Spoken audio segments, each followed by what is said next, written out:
अस्सलामुअलैकुम दोस्तों, उम्मीद करता हूँ खैर आफियत से होंगे और अच्छे से ट्रेडिंग सीख रहे होंगे। मेरा नाम सैयद शुजात हुसैन बुखारी है और आप देख रहे हैं बुखारी फॉरेक्स एकेडमी का free forex trading basic course. आज का टॉपिक है सपोर्ट एंड रेजिस्टेंस। दोस्तों, सपोर्ट एंड रेजिस्टेंस क्या है? सपोर्ट एंड रेजिस्टेंस एक टेक्निक है जिसकी मदद से साइडवे ट्रेंड को ट्रेड किया जाता है। सपोर्ट एंड रेजिस्टेंस से पहले साइडवे ट्रेंड स्टार्ट कैसे होता है वो समझ लें। Let's start. साइडवे ट्रेंड को मार्क करने के लिए हॉरिजेंटल लाइन टूल का इस्तेमाल किया जाएगा। जैसा कि आप सबको पता है कि टूल खुद कोई स्ट्रक्चर नहीं ढूंढते ना एंट्री देते हैं, टूल्स ह्यूमन एरर को दूर करते हैं। टूल से पहले हमें साइडवे ट्रेंड स्टार्ट कैसे होता है पता कैसे चलेगा?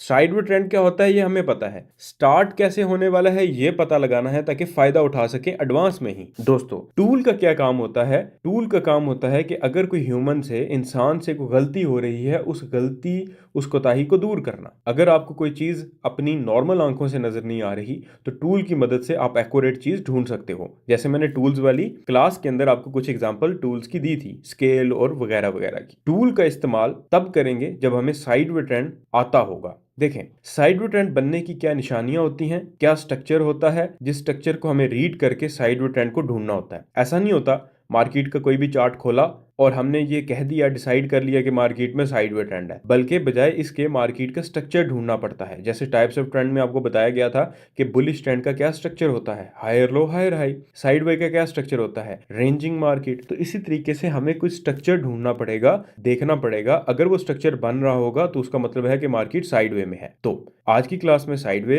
की अनाटॉमी पढ़ेंगे और नेक्स्ट इंशाल्लाह ताला एडवांस कोर्स में हम बुलिश ट्रेंड और बीरिश ट्रेंड और इंशाल्लाह ताला लाइव ट्रेडिंग भी करेंगे। दोस्तों, सपोज करो गोल्ड 2650 से 2700 तक बाय जाता है और फिर वापस सेल आ जाता है 2650 तक। यानी पहले 2650 से 27 तक एक पॉइंट से दूसरे पॉइंट तक ट्रेवल किया, गोल्ड ने बाय गया। अब जैसी 27 वाली रेंज पे पहुंचा, 2700 से सेल आ गया 2650 पे। अब 2650 पे गोल्ड दूसरी बार आके खड़ा हो गया और दोबारा फिर यहीं से बाय जाना शुरू कर दिया। यानी फर्स्ट टाइम भी 2650 से फिर नीचे ड्रॉप किया, 2650 पे रुक गया और यहीं से रुक के दोबारा बाय जाना शुरू हो गया। इसका क्या मतलब है? अगर मार्केट इस तरह का बिहेवियर करती है तो इसका मतलब है कि 2650 वाली जो रेंज है ये मार्केट को नीचे नहीं जाने दे रही। क्यों?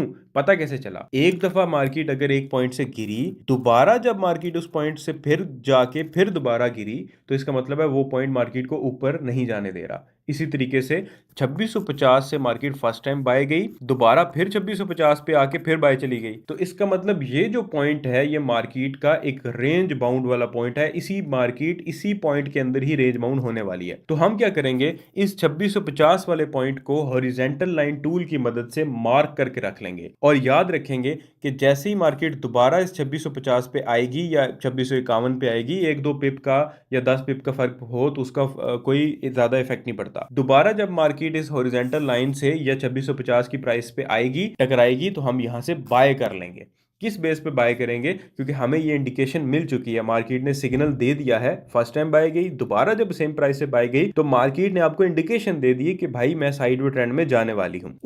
उस इंडिकेशन की वजह से आपने 2650 पे हॉरिजॉन्टल लाइन टूल ड्रॉ कर दिया। अब जब थर्ड टाइम मार्केट इस हॉरिजॉन्टल लाइन टूल के ऊपर आएगी, नीचे वाले पॉइंट 2650 पे आएगी, तो आप बाय की एंट्री लोगे क्योंकि आपको पता है कि मार्केट इस रेंज से, इस 2650 वाले एरिया से बाय जाती है। इसी तरीके से ऊपर की साइड पे अगर हम एग्जांपल लें कि मार्केट 2700 पे गई एक बार, दोबारा फिर 2700 तक गई, 2650 से दोबारा फिर 2700 तक गई और 2700 से फिर ड्रॉप कर गई। यानी नीचे से 2650 की रेंज मार्केट को नीचे नहीं जाने दे रही और ऊपर से 2700 वाली रेंज मार्केट को ऊपर नहीं जाने दे रही। तो मार्केट ऊपर से 2700 वाले एरिया, नीचे से 2650 वाले एरिया में हमें नजर आ रहा है कि मार्केट रेंज बाउंड होने वाली है क्योंकि ट्रेंड बनने वाला है। ट्रेंड होता है लंबा बड़ा, ये नहीं होता कि एक दो मूव्स हुए तो ट्रेंड खत्म हो गया। अब क्या करेंगे, 2700 वाले एरिया से फर्स्ट टाइम मार्केट ड्रॉप करके 2650 पे गई, दोबारा फिर गई, तो 27 वाले एरिया में हमें कुछ गड़बड़ नजर आई। गड़बड़ ये थी कि मार्केट का जो स्ट्रक्चर है, रेंज है, वो इसी रेंज के अंदर मार्केट ने घूमना है क्योंकि उसने बता दिया आपको एक चीज, एक बार कोई प्राइस मूव करती है तो नॉर्मल मूव है। एक ही जगह से मार्केट अगर दो बार मूव देती है, यानी पहले बाय गई थी, दोबारा फिर आती है उस प्राइस पे, फिर बाय उसी सेम प्राइस से जाती है, तो इसका मतलब ये नॉर्मल मूव नहीं है। इसको आपने नोट करना है, ये नोटेबल मूव है और उसको हॉरिजॉन्टल लाइन टूल की मदद से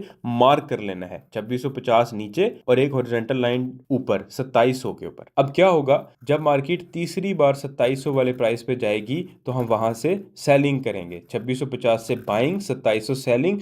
जब तक ये ट्रेंड चलता रहेगा हम बाइंग और सेलिंग करते रहेंगे। दोस्तों याद रखिएगा कि इसके बाद आपने एडवांस क्लासेस लेनी है जो कि जूम एप्लीकेशन के ऊपर लाइव होती हैं। उनके एडमिशन प्रॉपर होता है, वो आप अपने हेल्पलाइन के एडमिन से या आप जिस बंदे से भी राब्ते में हैं, अगर नहीं है तो आप हमारे कम्युनिटी से राब्ता फरमाएं और आप एडमिशन लाजमी लीजिएगा ताकि आपको एडवांस कॉन्सेप्ट समझा के लाइव अकाउंट के काबिल भी बनाया जाए। बेसिक के अंदर आपको मैंने बेसिक स्ट्रक्चर्स, बेसिक चीजें, सपोर्ट एंड रेजिस्टेंस और इसके बाद मेजर माइनर लेवल्स तक समझा दिया है। इसके बाद नेक्स्ट क्लासेस के अंदर एडवांस कॉन्सेप्ट समझाऊंगा। अब मैं आपको लेके चलता हूं चार्ट के ऊपर और आपको ड्रॉ करके बताता हूं कि लाइव चार्ट के ऊपर कैसे ड्रॉ करते हैं या ट्रेंड को आइडेंटिफाई कैसे करते हैं। चलिए चार्ट पे। अच्छा जी मेंबर्स, अब आपने क्या करना है, अपने मोबाइल को लैंडस्केप मोड में लगा लेना है ताकि स्क्रीन थोड़ी बड़ी नजर आए, यानी मोबाइल को रोटेट कर लेना है।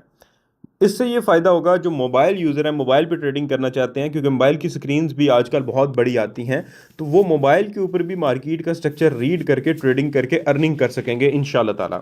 अब आपने करना क्या है, मार्केट में वो पॉइंट्स देखने हैं जिनको मार्केट ने एटलीस्ट 2 बार रिस्पेक्ट दी हो। 2 बार से मुराद ये है कि अभी आप करंट पॉइंट के करंट सिचुएशन में देखें कि इस जगह से ये पेयर हमने ओपन किया हुआ है, NZD USD time frame H4 open किया हुआ है, यहाँ से यहाँ तक मार्केट बाय गई, वापस सेल आई तो एग्जैक्ट इसी जगह से जिस जगह से बाय गई थी, अगर आप गौर से देखें तो एग्जैक्ट इसी जगह से फिर बाय जा रही है। अभी जा रही है, गई भी नहीं है। जब ये वीडियो मैं बना रहा हूँ तब भी मार्केट फुल अभी गई नहीं है, जा रही है, यानी आपके सामने ये हो रहा है। तो अगर आप इस तरह की सिचुएशन देखें कि फर्स्ट टाइम मार्केट एक प्राइस से बाय गई थी, वो प्राइस कौन सी थी, वो प्राइस मैं यहाँ पे मेंशन कर देता हूँ। ये वो पॉइंट था जहाँ से मार्केट फर्स्ट टाइम बाय गई थी। अगर हम स्ट्रेट एक लाइन ड्रॉ कर दें या इस एरिया में एक लाइन ड्रॉ कर दें तो एग्जैक्ट ये सेम प्राइस से फिर मार्केट बाय जा रही है।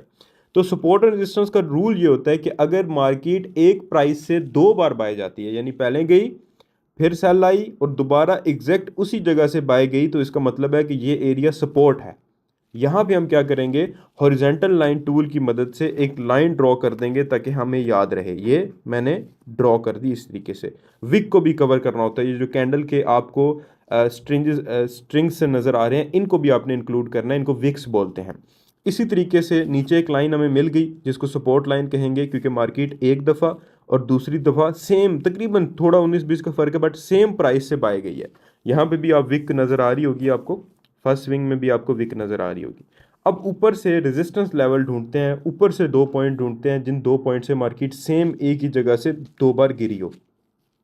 तो ऊपर की साइड पे अगर आप लोग थोड़ा सा गौर से देखें तो ये वो एरिया है जिस जगह से मार्केट एक दफ़ा गिरी है, यहाँ से स्टार्ट हो रहा है। दोबारा मार्केट फिर जब गई तो एग्जैक्ट इसी एरिया से फिर वापस गिरी है। तो ऊपर भी हमारे पास ये 2 पॉइंट्स मौजूद हैं जिनको मार्केट ने 2 बार फॉलो किया है। तो अब हम क्या करेंगे, एक लाइन लेंगे और ऊपर की साइड पे भी इस तरीके से लगा लेंगे।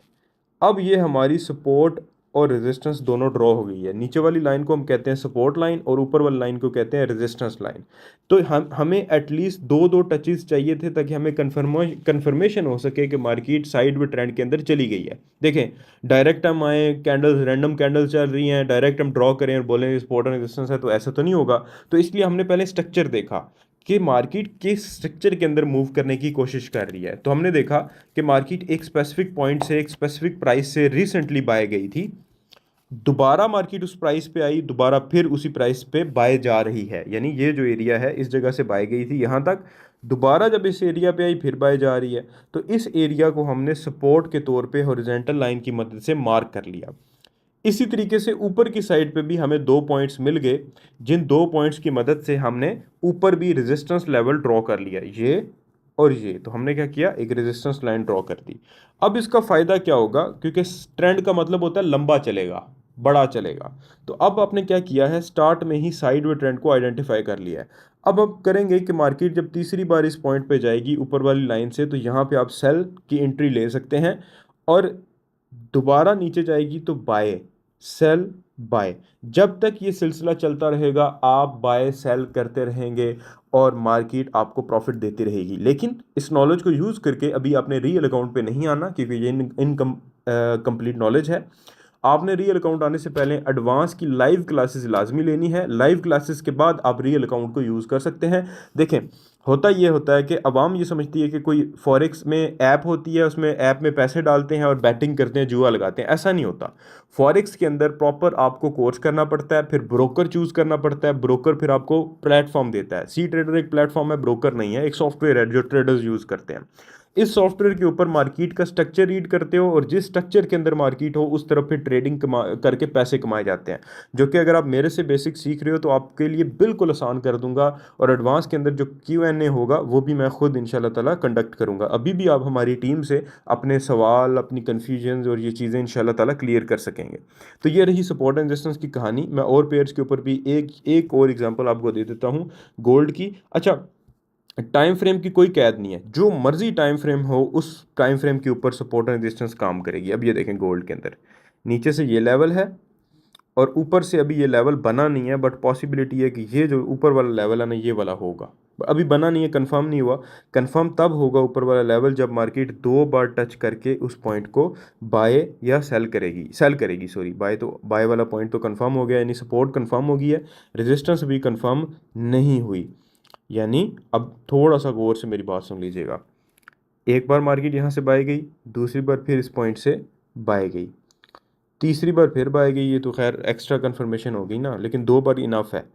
अब लेकिन जो रेजिस्टेंस लेवल है उसको मार्केट एक ही बार फॉलो कर पाई है, दूसरी बार भी जाएगी, सेल आएगी तो ऊपर वाला लेवल भी कंफर्म हो जाएगा, नीचे वाला कंफर्म है। तो ये मैंने सपोर्ट एंड रेजिस्टेंस ड्रॉ कर दी।